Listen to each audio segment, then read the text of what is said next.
What's going on, YouTubers? This is Zen from Zen World, and I hope you're having a great day. So we are doing a review on Thor number 3.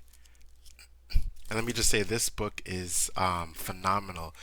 So last time when we left off, Thor had just basically finished having a humongous argument with Galactus in terms of the world that he just inhabited, basically, right? Because as we know that the Black Winter is coming in, and Galactus came to Thor basically for help, right? And Thor reluctantly became his hero, but he realized that he had to do it for a greater purpose, right? Which is to stop the Black Winter itself. Now, part of it is that Silver Surfer let Galactus know that there is a set of worlds that he kept hidden from Galactus, that if Galactus was to consume those worlds, he would be astronomically more powerful than he currently is.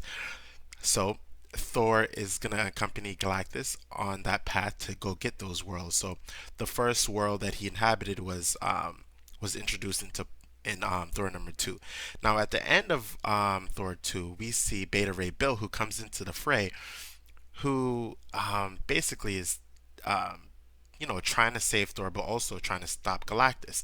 But unknown to him is that Thor made this choice, right? He made the choice to inhabit the power cosmic, which allows him to be a herald of Galactus, right?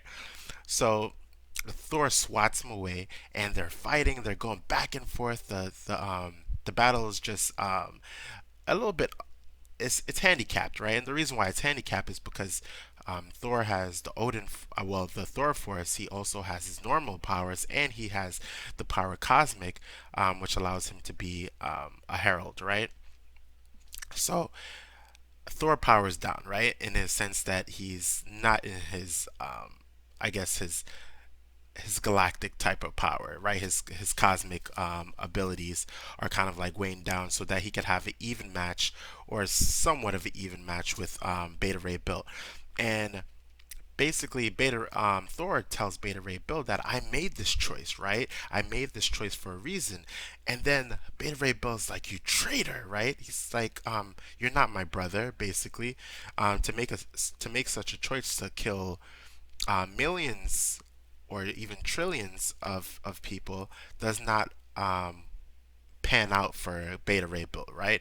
But we know that Thor had to make a really hard choice, right, on a psychological scale, to be a king for the people, but not just his people, but the people all around the whole entire universe. That the sacrifice, there needs to be some type of sacrifice. And we know that Thor is actually trying to save the people, that Galactus is trying to basically he's trying to save the people before Galactus gets there, as much people as he can. So that's kind of his gripe. Now, one of the things that we see is Galactus, who tries to blast Thor, right?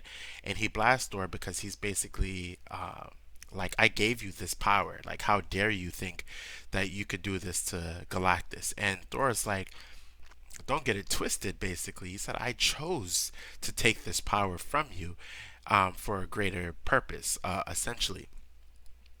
So then the fight continues between him and Beta Ray Bill.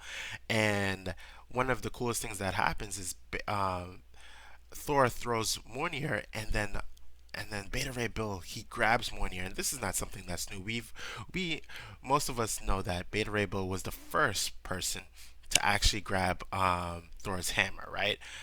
Because he's worthy, right? And that story kind of like goes, it goes very deep. And this is why this scene and this panel is so important, because they're brothers in arms, right? Um, but Thor is basically saying to him, like, if you don't give me back my hammer, the hammer will rip your arm off when I call it back. Nothing can stop it once I call it back. Um, so Beta Ray Bill, we know Beta Ray Bill is not gonna let go. So then Thor calls Stormbreaker from him, and then uses Stormbreaker to smash it over Mjolnir, and then Stormbreaker breaks into shattered pieces, right? So then we get another scene where the Bifrost opens up, and Lady Sif comes out, and we know Lady Sif is now the new Heimdall. She has, cosmic awareness, in the sense that she could see pretty much everything that's going on, and she basically tells Thor to stand down, right? Um, and it's a really cool scene because now it's kind of like, is Thor going too far, um, or is Beta Ray Bill completely wrong? Was there another way that they could have went about doing this, right? Um, could they have collected some artifacts? Could they have gathered up an army? But the thing is, the way that it was described as the Black Winter, there isn't something. It's not something that they could easily just defeat, right? With just an army, right? They need some kind of immense, immeasurable power, and that comes from Galactus needing to consume those other rare planets, so to speak, right? Think about those rare planets like I don't know, like just fruits that have immense, like super fruits, right?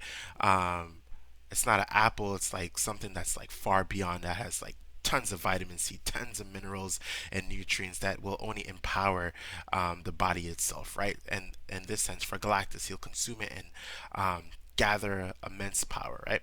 But anyway, this book, Thor number three, was amazing, and I can't wait for number four. Donny Cates is doing amazing work.